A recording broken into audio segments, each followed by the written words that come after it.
Bonjour. Aujourd'hui, nous allons traiter, après avoir donc réceptionné nous avons déjà vu donc la technique de réception des denrées, stockage des denrées. Dans cette émission, nous allons essayer tous de comprendre comment maintenant effectuer les sorties et justifier les sorties des denrées et des aliments que vous avez reçus. La règle numéro 1, principale, rien sans bon. Alors comme vous le savez, le magasinier et le service économique sont maintenant obligés de justifier toutes les sorties. Ils ne sont pas les responsables du bénéfice ni de ce que attend ces denrées qui seront donc acheminées vers les cuisines, vers peut-être le bar, vers les restaurants annexes, les cuisines annexes, etc. Mais ils sont responsables uniquement de ne rien donner sans avoir un bon signé par la personne responsable des sorties au niveau du magasin. La justification des sorties, comme je l'ai dit, se fait par bon signé, généralement par le chef, par le directeur de la restauration, par le directeur général. Donc ça dépend de ce que l'entreprise a mis en place comme structure et comme principe de gestion. Avec la gouvernante, ça peut être le premier maître d'hôtel, ça peut être le chef exécutif de cuisine, ça peut être, comme j'ai dit, le directeur général, ça peut être son assistant. Ça dépend de la structure, de la taille de l'entreprise et aussi des personnes qui sont habilitées à signer donc ces bons de sortie. Ce qu'il faut savoir et comprendre, c'est que pour les sorties, il y a une chose qui est très importante, c'est ce qu'on appelle la fiche technique. Il est impérativement nécessaire de mettre en place des fiches techniques.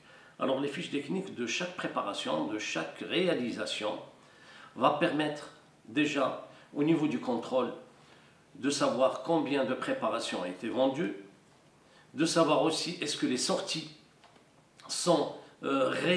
correspondent réellement aux plats vendus, parce que si vous laissez donc les sorties au hasard, il n'y a pas de grammage, il n'y a pas de quantité par personne et par plat, vous risquez d'avoir beaucoup de fuites, beaucoup de problèmes au niveau du contrôle.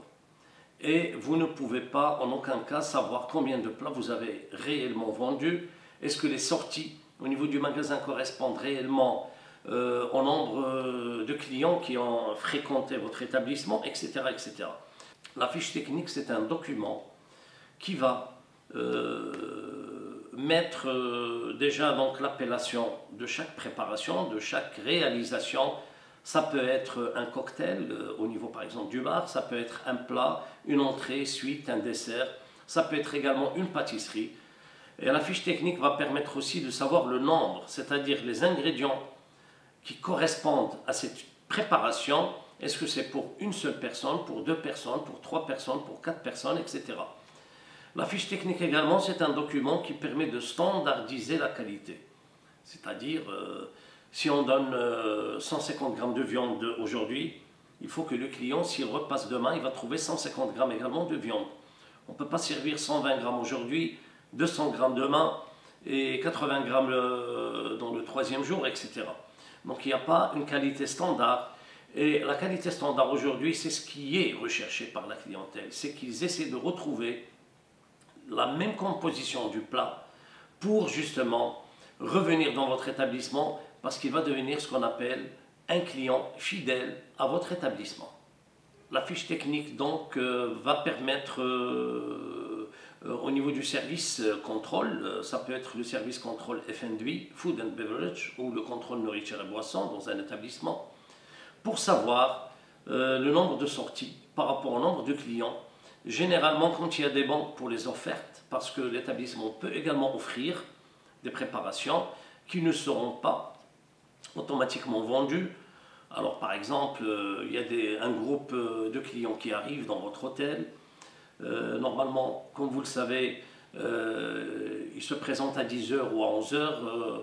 Vous constatez que par exemple certaines chambres ne sont pas encore prêtes parce que les clients n'ont pas libéré les chambres avant midi, ils veulent rester jusqu'à midi pour libérer leurs chambres, c'est leur droit. Alors qu'est-ce que vous faites dans ce cas? Peut-être le directeur ou son assistant, son adjoint ou le directeur de restauration carrément peut offrir un petit cocktail, une petite boisson pour faire patienter donc ce groupe. Là, il s'agit d'une gratuité. Au niveau du système FNB, chaque banc doit révéler est-ce qu'il s'agit d'une gratuité, est-ce qu'il s'agit d'une préparation qui sera vendue dans le buffet, dans le banquet, dans l'une des restaurants de l'établissement. Il faut que ça soit mentionné sur le banc de sortie. Ou alors, comme vous le savez, il y a un réfectoire, les repas du personnel aussi ne payent pas généralement, mais il faut, au niveau du contrôle, au niveau des sorties, comprendre et savoir les plats ou les préparations pardon, qui ont été vendues, les préparations qui ont été destinées pour le personnel, pour le repas du personnel, et les prestations qui ont été offertes. La sortie doit être mentionnée par un banc signé par un responsable selon l'organisation de l'entreprise, parce qu'à travers ces trois composantes, qu'on pourra détecter réellement le coût de la matière d'œuvre qui a été mise selon le chiffre d'affaires réalisé par l'établissement. C'est ce qu'on appelle le ratio.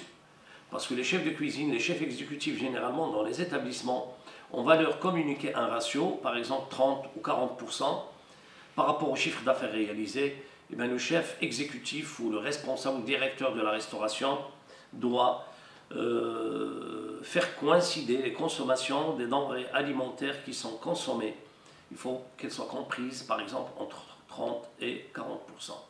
Donc là, c'était l'intervention d'aujourd'hui. J'espère que ça a été pertinent au niveau des sorties. Donc rien sans banc. Des fois, il peut y avoir des pertes. Des fois, il peut y avoir, par exemple, une chambre froide où vous avez mis de la viande, elle tombe en panne, par exemple, toute la nuit. Vous êtes dans l'obligation peut-être de jeter certains produits. Il faut faire un PV, un constat, un procès-verbal pour mentionner les produits qui ont été détruits et les raisons avec les motifs. Et peut-être il est préférable aussi de joindre des photos sur ce PV-là pour montrer les raisons de l'incident qui a conduit à la destruction de ces produits-là. Et comme vous le savez, il est très important de contrôler les sorties des denrées au niveau du magasin parce qu'il s'agit, je le dis et je le redis, c'est de l'argent et ça peut coûter très très cher à l'entreprise. Merci et à la prochaine.